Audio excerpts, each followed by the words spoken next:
Bismillahirrahmanirrahim. Perhatikan baik-baik. Ya Allah, mohon berikan kami hudan. Dari kata hudan, saya sudah jelaskan pertemuan lalu. Bagi anda yang tidak mengikuti, lihat lagi tayangan yang telah lalu. Ini maknanya bisa kemudahan ibadah, kesuksesan, solusi, kelapangan, dan segala jenis kebaikan-kebaikan. As-siratal mustaqim, dengan jalan yang lurus, dengan cara yang paling mudah. Jadi kalau ibadah, ya Allah tunjukkan cara ibadah yang benar, yang lurus. Kalau sholat, sholatnya benar, ya kan? Kalau kemudian puasa, cara puasanya benar. Kalau zakat, cara zakatnya benar. Kalau haji, cara hajinya benar. Kalau berpakaian, cara berpakaiannya benar, ya kan? Yang akhwat, jilbabnya benar. Yang pakai cadar, yang perempuan, yang laki-laki, yang celananya cingkrang, ya kan? Yang berjenggot, yang macam-macam, ditunaikan dengan cara yang benar, ya. Jadi ketika kita minta kepada Allah akan dibimbing dengan cara-cara yang baik. Ini hudan. Nah sekarang fokus. Kalau kita minta sukses, sukses dengan cara yang benar. Karena ada orang sukses tapi dengan cara yang tidak benar. Ada yang nyogok, ada yang korupsi, ada yang macam-macam. Jadi kalau ada orang korupsi tapi mengucapkan kalimat ini, itu tandanya imannya nggak sampai ke jiwanya.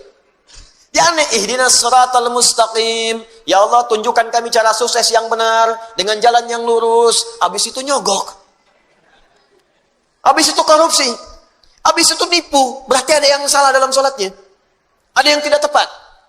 Ya Allah, berikan solusi dengan cara yang benar. Ada masalah di rumah tangga, minta kepada Allah, maka diberikan solusi dengan cara yang benar. Dituntun kepada guru yang benar, kepada ustadz yang benar, pada kiai yang benar, minta solusi yang baik, sehingga selesai semua. Nah, yang paling indah, ketika Anda mendapatkan jalan yang benar itu, apa yang dimaksud dengan jalan yang benar? Anda bertanya lagi.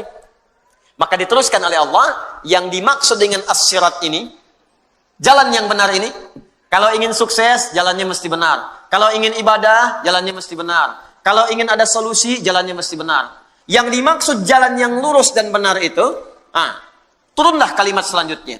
Siratal ladzina an'amta alaihim. Siratal ladzina an'amta alaihim. Ini poinnya. Maka muncul ya ayat yang ketujuh, kata Ibnu Katsir rahimahullah, maka yang dimaksud dengan kalimat siratal ladzina an'amta alaihim mufassirun lis-siratal mustaqim. Mufassirun, kalimat ini, ayat yang ketujuh ini adalah penjelasan dari kalimat sebelumnya, yaitu pada ayat yang keenam, as-siratal mustaqim. Jadi ketika Anda ingin mengatakan dan bertanya, ya Allah, bagaimana saya mendapatkan bimbingan yang lurus untuk ibadah? Ya Allah, bagaimana cara saya mendapatkan bimbingan lurus supaya saya benar dalam mencari rezeki? Benar berumah tangga. Maka turun tafsir, penjelasan dari ini. Jadi ini rumus tafsir Quran bil Quran. Jadi ayat Quran ditafsirkan dengan ayat Quran lagi. Ini tingkat yang paling tinggi. Jadi nanti ada ayat Al-Quran ditafsirkan dengan ayat lagi. Contoh, Al-Qari'ah, Mal-Qari'ah, kemudian Kamal Qari'ah, setelah itu yauma yakunun nasu kal. Nah, tafsir dari Al-Qari'ah tadi yauma yakunun nasu kal farashil mabthus, dan seterusnya ayat. Di ada ayat yang ditafsirkan lagi dengan ayat selanjutnya. Jelas? Nah, ada ayat ditafsirkan dengan hadis. Di ayatnya muncul apa keterangan di ayat itu? Hadis Nabi sallallahu alaihi wasallam yang menjelaskannya. Ini paling banyak. Contoh tentang puasa, contoh salat. Ya, disolatkan dalam Al-Quran saat kita solat, ada perintah solat, kan nggak pernah disebutkan dalam Quran bagaimana cara takbir, ya, bagaimana cara ruku. Diperintahkan di Al-Quran kita supaya solat. Al-Baqarah ayat 43, wa aqimus sholat, ayo tunaikan solat. Tapi nggak pernah dirinci di Al-Quran bagaimana cara solatnya. Ya, coba dilihat, ada nggak ayat tentang membimbing kita? Cara takbir itu angkat tangan sampai sejajar dengan bahu. Ada ayatnya? Silahkan cari sampai kiamat kurang 2 hari, nggak akan ketemu. Gak akan ketemu. Karena memang tafsirnya dijelaskan nanti oleh Nabi.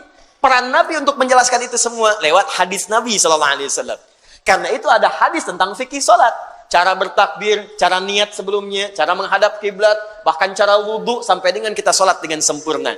Itu Al-Quran ditafsirkan dengan hadis. Kenapa Ustadz kok nggak lengkap aja di Quran supaya lebih mudah? Joni, kalau itu saja dilakukan, kapan kita hafal Qurannya? Ya. Maka kalau banyak itu seberat apa mushafnya? Setebal apa Qurannya? Ya, dan apa peran Nabi diutus untuk kita? Bagaimana kemudian kita bisa melakukannya? Kalau dijelaskan di Quran nggak ada contohnya, nirunya bagaimana? Nirunya bagaimana? Kadang-kadang satu kalimat saja salah paham. Ya, Anda bayangkan, dijelaskan, tapi nggak ada contohnya. Bagaimana mengikutinya? Paham sampai sini? Baik, itu Al-Quran dengan hadis. Ya. Nah, sekarang, ini Al-Quran dijelaskan lagi dengan Al-Quran. Suratal mustaqim ditafsirkan suratal ladzina an'amta alaihim. Nanti sebentar, saya teruskan dulu baca kitabnya, baru kemudian kita jelaskan maknanya. Wa huwa badalun minhu 'indan nuhah, wa yajuzu an yakuna atfa bayanin, wallahu a'lam. Jadi ini dalam ilmu nahwu di kaidah bahasa Arab, ini bisa disebut badal atau atfu bayan. Saya jelaskan kaidah dulu bahasa Arabnya, ini bisa disebut badal atau atfu bayan. Badal artinya keterangan yang menggantikan, menjelaskan secara menyeluruh. Itu badal. Ya, misal yang dimaksud as-sirat ini keterangan menyeluruhnya adalah ini maksudnya. Jelas? Atau atfu bayan, diikutkan pada ataf itu mengikutkan pada kalimat sebelumnya. Jadi hukum menafsirkan ayat ini ikutkan pada kalimat sebelumnya, jangan tafsirkan sendiri. Jadi kalau Anda ingin menafsirkan ayat yang ini, ya kata Ibnu Katsir rahimahullah, maka menafsirkan ayat ini atfun ikutkan pada kalimat sebelumnya. Lihat dulu. Karena itu di ilmu tafsir ada rumus namanya 2L 1S. Ya, 2L 1S. Ya. Ini ada L, ada S, ada S. L-nya disebut dengan 2L, maaf, L, L, S. Double L, S. L yang pertama disebut dengan lihaq. Sudah? Maaf, 1L, 2S. Siyak dan sibak. Lihaq. Kedua siyak. Ketiga sibak. Saya ulang, L, S, S. 1L, 2S. L-nya lihaq. Lihaq itu yang di depannya, yang setelahnya. Misal, Anda ingin menafsirkan ihdinas siratal mustaqim. Apa yang dimaksud ihdinas siratal mustaqim? Maka lihat ayat setelahnya. Jelas? Baik. Sibak. Sibak itu ayat yang sebelumnya. Saya ingin tafsirkan siratal ladzina an'amta alaihim. Maka lihat ayat sebelumnya. Siyak. Siyak itu ayat yang sedang kita bahas.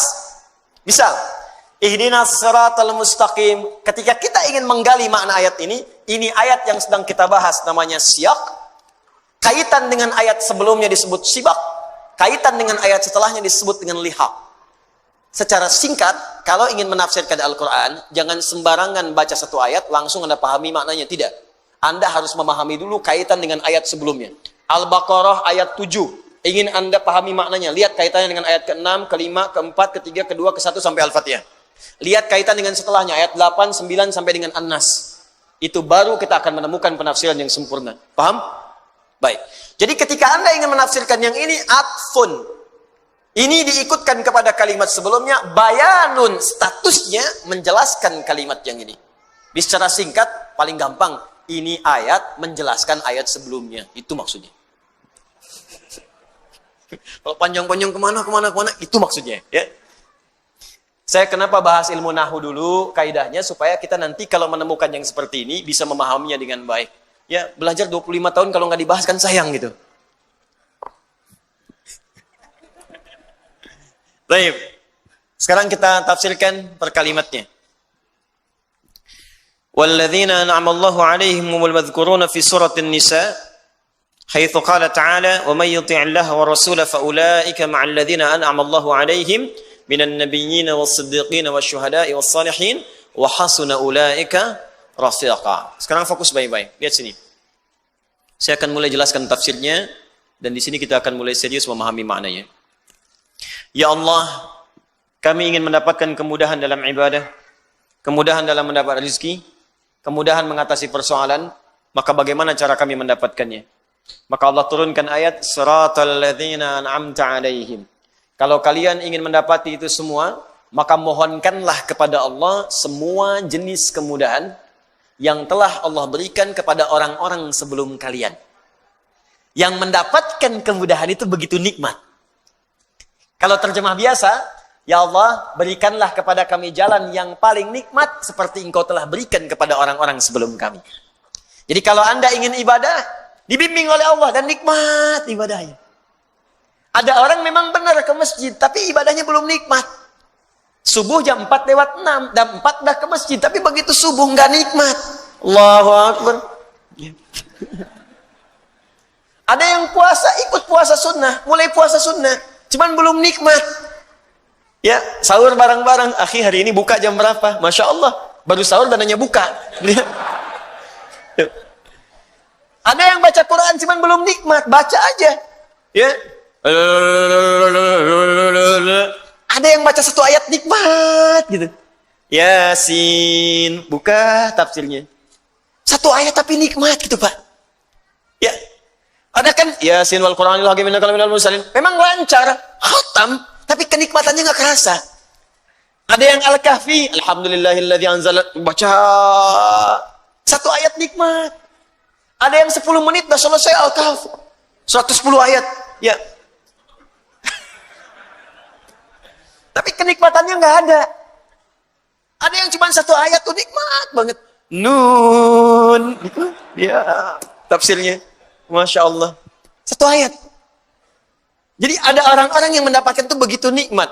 Ya. Ada orang-orang yang mendapatkan itu begitu nikmat. Ibadah itu nikmat sekali. Dia Allah tawarkan, kamu saya beri solusi, tapi nikmat.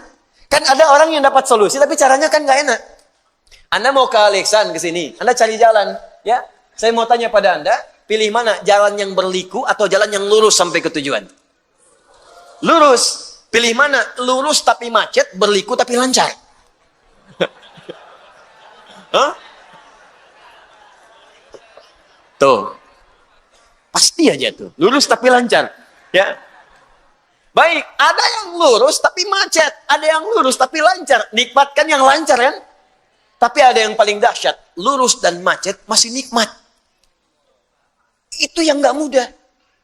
Alhamdulillah macet, Allahu Akbar, bisa murajaah Quran. Dia tuh. Jadi yang dia pikirkan tuh niatnya yang lurus. Mau ke pengajian, macet nih. Waduh, estimasi waktunya nyampainya jam 8. Mungkin baru nyampe, udah mau bubar. Lihat? Tapi nikmat aja, bukankah sekarang live? Dibuka aja, ikutin. Jadi memang yang dia concernkan niatnya. Niatnya untuk belajar. Dan dahsyatnya dalam Islam, pahala diberikan saat niat itu muncul. Innamal a'malu niat. Jadi begitu niatnya muncul, pahala datang. Dan yang paling dahsyat, orang yang datang pun kalau rusak niatnya, rusak pahalanya. Begitu datang, ceklik. Wah, langsung kan, selfie dari sana, klik. Kirim ke teman. Aneh udah nyampe, ente di mana? Wah.